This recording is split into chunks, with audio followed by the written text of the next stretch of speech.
Daddy రేపు పొద్దున్న మాకు ఫేర్వెల్ ఉంది కదా, నాకేమో ఫీవర్ వచ్చింది. రేపు పొద్దున్న వెళ్ళనా మానేనా డాడీ?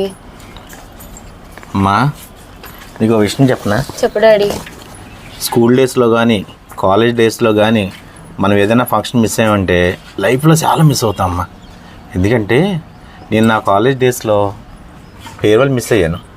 ఇప్పుడు కూడా పిక్స్ చూస్తూ ఉంటే మా ఫ్రెండ్స్ అందరినీ చూస్తూ ఉంటే నేను ఆ దాంట్లో లేని ఆ గ్రూప్ హోటల్లో చాలా మిస్ అవుతున్నాను నేను. ఎందుకంటే ఇవాళ నీకు ఫీవర్ రావచ్చు, అది రేపు తగ్గిపోతుంది. కానీ రేపు పొద్దున్న నీ ఫ్రెండ్స్ రారు, మీ ఫ్యాకల్టీ, మీ మేడమ్స్ కానీ మీ సార్ కానీ ఎవరు కూడా మళ్ళీ నువ్వు వాళ్ళని కలవాలన్నా సరే నీకు ఆ ఆపర్చునిటీ వస్తుందో రాదో కూడా తెలియదు. ఎందుకంటే కాలేజ్ డేస్ కానీ స్కూల్ డేస్ కానీ మనం ఏ ఫంక్షన్ కానీ ఏది మిస్ చేసుకున్నా సరే మళ్ళీ లైఫ్లో రాదు. ఇప్పుడు నువ్వు 10th క్లాసు, నీ 10th బ్యాచ్ వరకు నీ ఫ్రెండ్స్ ఉంటారు. మళ్ళీ ఇంటర్మీడియట్కి వెళ్ళిన తర్వాత కొత్త ఫ్రెండ్స్ వస్తారు.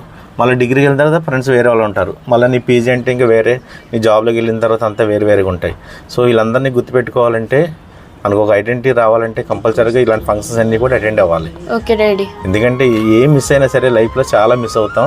కాలేజ్ డేస్ మాత్రం లైఫ్లో తిరిగి రావు. స్కూల్ డేస్ కానీ ఏది మిస్ చేసుకోవద్దమ్మా. ఎందుకంటే నేను మిస్ చేసుకున్నాను, ఆల్రెడీ షూట్ ఉందని చెప్పి నా ఫేర్వెల్ నేను మిస్ అయ్యాను. ఇప్పుడు కూడా నా ఫ్రెండ్స్ని కలవలేకపోయాను, వాళ్ళతో స్పెండ్ చేయలేకపోయానని ఇప్పటికీ బాధపడతానే ఉంటాను నేను.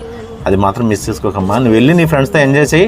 డెఫినెట్గా నీకు మొత్తం ఫీవరో కోల్డ్ అంతా తగ్గిపోతే నువ్వు ఫుల్ ఎంజాయ్గా వస్తావు ఇంటికి night. Okay daddy. Thank you తల్లి, all the best. Thanks daddy.